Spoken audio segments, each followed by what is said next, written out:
What's going on, guys? Welcome to another Doctor Who collection update, this time for October 2019. Now I missed out, September? Because I didn't actually get anything in September this month. Actually I did get 2 figures, and those 2 figures I'm going to show you this month, but that's all I got. I didn't get any DVDs or anything, so I didn't really see the point in making a video just for those. So instead I've just waited a month and showing you everything this month instead. So yeah, this is my collection update for October 2019. We'll start off with the DVDs like we always do, in chronological order, starting off with the Censorites. This is the first Doctor story that's generally not massively highly regarded. It's a 6-parter, and it's one of the main stories that people say has the Curse of the Hartnell, which is that part 1 is really good, and then the rest of it drags on quite a lot. I don't know why I decided to get this one. I mean, I've still got a few Hartnells to get, not a whole lot, but I have a few more still to get. But for some reason I was just interested in getting the Censorites. I don't know why. I know that it's not regarded as that great altogether, but I don't know, there's just something about it that just made me interested in getting it, so I decided to get it. I haven't seen it at all, so yeah, I'm looking forward to seeing it, but I'm not expecting a whole lot from what I've heard. Next up, we've got a third Doctor story, Colony in Space. One that seems to get forgotten about quite a lot. Don't really hear a whole lot about this one. However, from what I have heard, it's a bit mixed from what I've heard. Some people say it's like their favourite of season 8. Some people say it's like their least favourite of season 8. So yeah, I'm interested. I don't really know what it's about. I do know that it's kind of the first time the third Doctor gets to go back out into space again. I don't know if he actually gets to use the TARDIS in this one, but it's not set on Earth. It's the first story that's not just really set on Earth. In John Pertwee's run.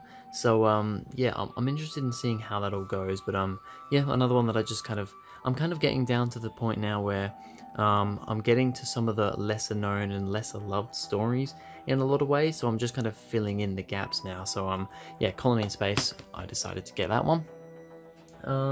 Now we've got 2 4th Doctor Tom Baker stories. Push these back a bit. Starting off with The Hand of Fear, which is Sarah Jane Smith's final story. Another one that's not particularly highly praised. Actually, a lot of people quite dislike this story. I have actually seen The Hand of Fear before, but not for a long time, so I can't really remember anything. From what I remember, it wasn't that bad, but I don't really know. A lot of people say the whole thing with this woman and the hand and stuff isn't that great. I don't know if it's just the story's slow, boring, just not a well-made story. I don't know. But yeah, it is Sarah Jane's last story, of course. Elizabeth Sladen, her last story playing Sarah Jane Smith in the classic series at least. Well, I think in the classic series at least. She came back for the 5 Doctors, but at least in her era, this is her final story. So yeah, I'm looking forward to watching this one again. Like I said, not a lot of people seem to highly regard it, but yeah, I'll see how it goes. And then the next Tom Baker story, the other Tom Baker story I got this month, was The Face of Evil. So actually very close to The Hand of Fear, because it basically goes The Hand of Fear, The Deadly Assassin, then The Face of Evil. This is Leela's first story. Haven't seen this story, haven't really heard a lot about this story, but I haven't exactly heard negative things, so yeah, I'm guessing it's just kind of a run-of-the-mill story. Just thought I'd get it because, yeah, once again, it's kind of bear-picking a lot of kind of not great Tom Baker stories left to get now, to be honest. So yeah, I'm just kind of getting whatever I get when I feel like it. So yeah, Face of Evil, I just thought it would be interesting because it's Leela's first story, and yeah, just kind of space gives me a bit more for season 14, so that's always good. And then the final set of DVDs, because this last one is a box set that I got this month, is the Chameleon Tales box set.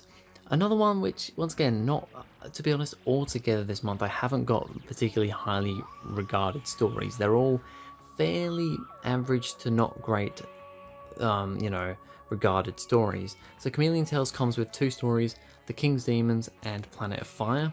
So if we get these out, starting off with The King's Demons, this is, I believe, the 2-part one. Yep, only 52 minutes. Oh, that's going out of focus. There you go, 50 minutes.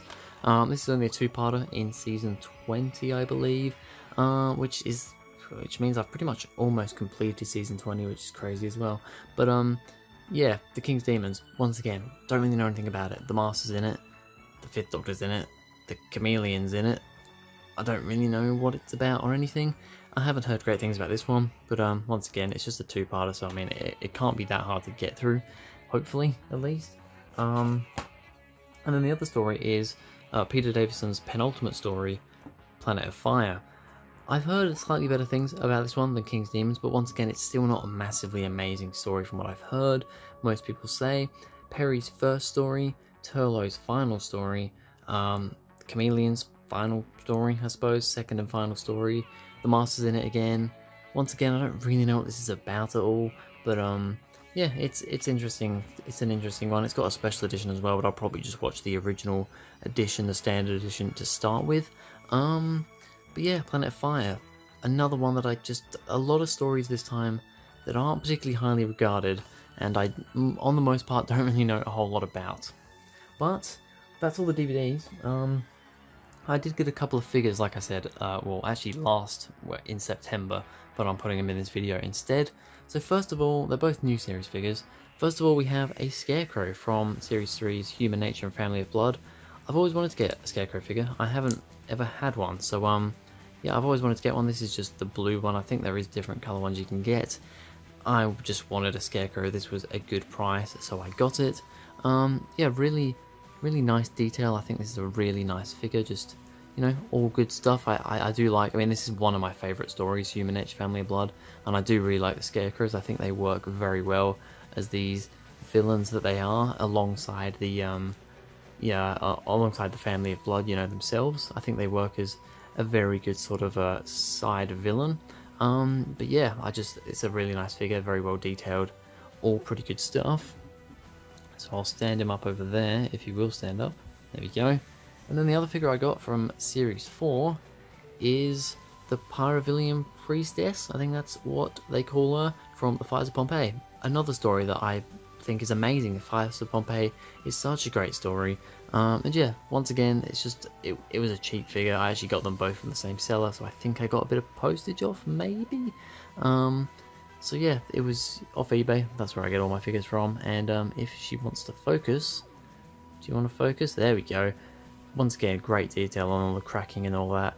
Probably, I do think I just prefer the Scarecrow over the two, because this is one of those ones where, you know, you've got the dress, so the legs can't really move much, and it's, oh, that comes off. That is one thing. That was actually quite tight on when I first got it, but I got it off. I think I actually moved her head and it came off, and now it just kind of sits on her head very loosely, and you can take it off quite easily. I think it looks better with it on, maybe. Yeah, I mean, most of the time we see her with it off, but anyway, I'm just going to keep it on. But yeah, another really cool figure that I'm very happy to add to the collection. So that's everything that I got for this month. Let's go and see how it's changed the collection. Alright, so here's the current collection with all the DVDs to start off with. So, new additions, we've got the Sensorites up there giving me my 5th story for Season 1. So that's always nice. Nothing changes for the 2nd Doctor this time. John Pertwee, 3rd Doctor, gets Colony in Space. They're giving me my 4th story of Season 8, which means I only need the Daemons, and then I've completed Season 8. So that's, you know, one more story, and that's another season complete, which is awesome. For Tom Baker, we go down here, we get the Hand of Fear and the Face of Evil there, along either side of the Deadly Assassin, giving me, what, stories? 1, 2, 3, giving me now 5 stories for Season 4. But I don't know, I think I need another 2, maybe? 2 or 3? 2? It's probably 2. I don't know how many stories is in season. Probably 1, actually. Maybe it's just Mask of Mandragora. I can't remember. I need at least 1 more story for Season 14 anyway. Tom Baker keeps going. Peter Davison, we get the King's Demons in there, giving me my 1, 2, 3, 4, 5th, technically 6 if you count the 5 Doctors story in Season 20. So that's awesome. And then also Planet of Fire towards the end there, giving me the 1, 2, 3, 4, 5, 6th story of Season 21, meaning I think I only need 1 more story in Season 21. Colin Baker doesn't change at all, and neither does Sylvester McCoy. None of the new series does either, but we're pretty much chock-a-block there. When I get my next DVDs, I'm going to have to move the box sets at the top, move them somewhere else, because I'm going to need that shelf to move the classic DVDs up. Other figures, these have possibly changed. I might have got a couple since last time. I mean, I think I will have got a couple since like 2 months ago, but I don't know which ones. I'm not going to really go over them. Here's the new series ones. I think I might have actually got that oxygen one, maybe, and maybe a couple of others.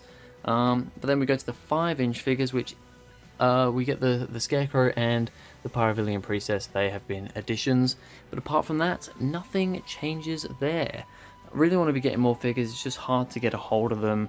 It can be quite expensive, and generally I'm more trying to get the DVD collection finished, because, you know, I've built this collection has gone so far over the last like year. It's crazy. So yeah, I just want to keep building it up and eventually completing it. But anyway, that's going to be it for this video, guys. Thank you very much for watching. If you enjoyed, please go ahead, like and subscribe. Go down in the description, follow me on Twitter, that would be awesome. And I'll see you guys in the next video.